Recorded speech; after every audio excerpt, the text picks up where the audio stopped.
Football বিশ্বে হঠাৎ করেই শুরু হয়েছে ব্যাপক আলোচনা। আর্জেন্টিনার বিশ্বকাপ জয়ী অধিনায়ক লিওনেল মেসি হঠাৎ গুরুতর অসুস্থ হয়ে পড়েছেন। এমন পরিস্থিতিতে সবচেয়ে বড় প্রশ্ন হয়ে দাঁড়ায়, তিনি কি আসন্ন বিশ্বকাপে খেলতে পারবেন, নাকি শেষ পর্যন্ত দলকে মাঠের বাইরে থেকেই সমর্থন দিতে হবে।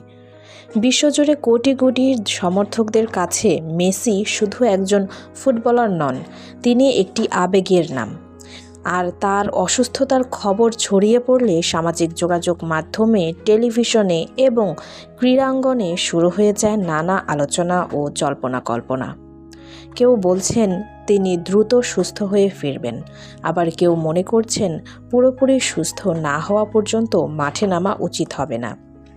শেষ ম্যাচ খেলার সময় হাঁটতে হাঁটতে জিতে গিয়েছে তারা, সেখানে তিনি মাথায় সামান্য আঘাত পায়।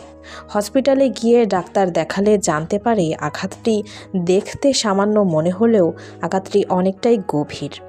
এছাড়া বেশ কিছুদিন ধরে তিনি মানসিকভাবেও বিষণ্ণ ছিলেন। বিশেষজ্ঞদের মতে যে কোনো গুরুতর অসুস্থতার ক্ষেত্রে একজন খেলোয়াড়ের মাঠে ফেরার সিদ্ধান্ত নির্ভর করে চিকিৎসকদের পরামর্শ, শারীরিক সক্ষমতা এবং পুনর্বাসনের অগ্রগতির উপর। এদিকে আর্জেন্টিনার দলের কোচও পরিস্থিতি বিকল্প পরিকল্পনা নিয়ে ভাবতে বাধ্য হবেন। মেসির অনুপস্থিতিতে দল কি বিশ্বকাপ জয়ের লড়াইয়ে টিকে থাকতে পারবে? আপনার মতামত অবশ্যই কমেন্টে জানান। সবাই ভালো থাকবেন। ধন্যবাদ।